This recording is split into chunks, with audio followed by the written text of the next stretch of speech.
Guys നമ്മളപ്പോൾ ഇന്ന് വന്നിരിക്കുന്നത് ഏറ്റവും കിടിലൻ ഗെയിംസ് ആയിട്ടാണ്. അപ്പോൾ ഈ കാണുന്ന ഗെയിംസ് എല്ലാം നിങ്ങൾ കളിച്ച് കഴിഞ്ഞതാണ്. ഇതൊക്കെ അപ്കമിങ് ആണ്. വരുമ്പോൾ എന്തായാലും നമ്മൾ ഇതിൻ്റെ ഗെയിം പ്ലേ ഇടുന്നതായിരിക്കും. അപ്പോൾ നമ്മുടെ ഫസ്റ്റ് ഗെയിമിൻ്റെ പേരാണ് 7 Deadly Sins Origin. നിങ്ങളിപ്പോൾ ഈ കാണുന്നതാണ് ഗെയിമിൻ്റെ ട്രെയിലർ. ഇത് റിലീസായിട്ടുള്ള വെറും എന്തായാലും നമ്മൾ കളിക്കുന്നത് ഇപ്പോൾ പ്ലേ സ്റ്റേഷനിൽ അവൈലബിൾ ആയിട്ടുള്ള ഒരു ഗെയിമാണ്. നമ്മുടെ നെക്സ്റ്റ് ഗെയിം എന്ന് പറയുന്നത് നിങ്ങൾക്ക് എല്ലാവർക്കും അറിയാം, നിങ്ങളെല്ലാവരും ഫേവറേറ്റ് ആയിട്ടുള്ള ഏതൊരു മൊബൈൽ ഗെയിമറുടെയും സ്വപ്നമായിരിക്കും ബ്ലാക്ക് മിത്ത് മൂക്കോങ് ആൻഡ്രോയിഡ്. നിങ്ങൾക്ക് ആർക്കും വിശ്വസിക്കാൻ പറ്റില്ല, പക്ഷേ ഇത് ആൻഡ്രോയിഡിലോട്ട് വരാൻ പോകുന്ന ഒരു ഇതുണ്ട്. നിങ്ങളെന്തായാലും ഇതിറങ്ങുമ്പോൾ കളിച്ച് നോക്കണം. ഇതെന്തായാലും ആൻഡ്രോയിഡിലോട്ട് വരുമെന്ന് ഉറപ്പാണ്. നിങ്ങളുടെ ഒരു അത്യാവശ്യം നല്ലൊരു തരത്തിലുള്ള ഡിവൈസ് തന്നെ ഉണ്ടെങ്കിൽ നിങ്ങൾക്കിത് കളിക്കാൻ പറ്റും. ഗ്രാഫിക്സൊക്കെ ഇതുണ്ടാക്കിയ ആൾക്കാർ തന്നെയാണ് ഇത് പോർട്ട് ചെയ്യാൻ പോകുന്നത്. അതുകൊണ്ട് ഗ്രാഫിക്സൊക്കെ നിങ്ങൾക്ക് അതേ രീതിയിൽ തന്നെ പ്രതീക്ഷിക്കാം. അവരതിലൊന്നൊരു വിട്ടുവീഴ്ചയും ചെയ്യില്ല. ഈ ഗെയിം ഇറങ്ങുന്ന സമയത്ത് നമ്മളുടെ ഫോണിൽ സപ്പോർട്ടാണെങ്കിൽ നമ്മൾ ഇതിൻ്റെയും ഒരു ഗെയിം പ്ലേ ഇടുന്നതായിരിക്കും. ഇനി നമ്മുടെ നെക്സ്റ്റ് ഗെയിമിൻ്റെ പേര് എന്ന് പറയുന്നത് ഇതൊരു FPS ഷൂട്ടിംഗ് ഗെയിമാണ്. എല്ലാവർക്കും അറിയാവുന്ന നമ്മുടെ വാലറന്റ് മൊബൈൽ.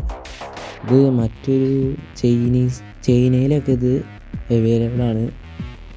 ചിലവർക്ക് ഇതിൻ്റെ അക്കൗണ്ട് തുടങ്ങണമെങ്കിൽ ഒരു ചൈനീസ് VPN വേണം.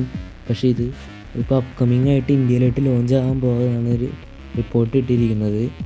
വഴുകാതെ തന്നെ നമുക്ക് ഈ ഒരു ഗെയിമും കളിക്കാൻ കഴിയും. ഈ ഗെയിമിൻ്റെ ഗ്രാഫിക്സ് പറയുമ്പോൾ ഒരു കാർട്ടൂണിഷ് ആയിട്ട് തോന്നുമെങ്കിലും ഗെയിം ഒരു വിട്ടുവീഴ്ചയും തരാത്തൊരു ഗെയിമാണ്. കാരണം ഈ ഗെയിം കളിച്ചവരുടെയും ഗെയിം പ്ലേയും നോക്കി കഴിഞ്ഞാൽ മനസ്സിലാവും. ഫാസ്റ്റ് മൂവ്മെൻറ്റും അത്രയ്ക്കും കിടിലും ഒരു ഇതാണ് കൊടുത്തിരിക്കുന്നത്. ആ ഗെയിമിന് പറ്റിയ ഗ്രാഫിക്സും അതിനൊപ്പം ഉണ്ട്.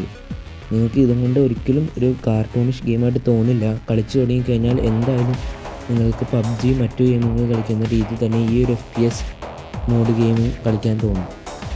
അത്രയ്ക്കും അഡിക്റ്റീവായിട്ടുള്ള ഗെയിമാണ് ഇത്. എനിക്ക് കളിച്ചിട്ടുള്ളവർക്കറിയാം ഈ ഗെയിമിൻ്റെ ഇത് എത്രത്തോളം അഡിക്റ്റീവാണെന്ന്. അപ്പോൾ എന്തായാലും ഈ ഗെയിം നമ്മുടെ ഇന്ത്യൻ സർവറിലേക്ക് ലോഞ്ച് ആണെങ്കിൽ മസ്റ്റായിട്ടും പ്ലേ ചെയ്ത് നോക്കണം. കളി തുടങ്ങി കഴിഞ്ഞാൽ എന്തായാലും നിങ്ങൾക്ക് നോക്കാൻ കഴിയില്ല. ഇതിൻ്റെ എഫക്ട്സും കാര്യങ്ങളും അതിനൊപ്പം തന്നെ നമ്മൾ പിടിച്ചെടുക്കും. ഗെയിമിൻ്റെ കാര്യം പറയുകയാണെങ്കിൽ ഇതിപ്പോൾ തന്നെ ഗ്ലോബലിൽ ഭയങ്കര അധികം റീച്ച് ഉണ്ടാക്കിയൊരു ഗെയിമാണ്. ഗെയിമിന് സ്റ്റോറി മോഡും കാര്യങ്ങളൊന്നുമല്ല വരുന്നത്, സാധാരണ ഒരു ഇതാണ്. ഗെയിമിനെ കൂടുതൽ അട്രാക്റ്റ് ചെയ്യുന്നത് നമ്മളുടെ ആ ഒരു പ്ലേയേഴ്സിൻ്റെ പവേഴ്സും മൂവ്മെൻറ്റ്സും ആണ്.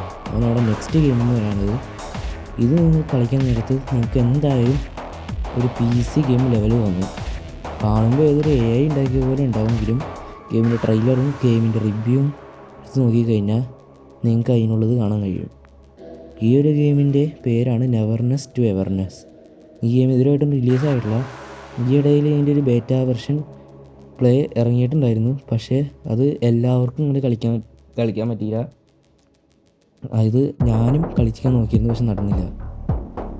ഈ ഗെയിമുകളൊക്കെ നിങ്ങൾ കളിച്ച് നോക്കണം, മസ്റ്റ് പ്ലേ ആണ്. എന്തായാലും കളിച്ചിട്ട് നിങ്ങളുടെ റിവ്യൂ നിങ്ങൾക്ക് താഴത്ത് പറയാവുന്നതാണ്. അപ്പോൾ ഓക്കെ, ബൈ.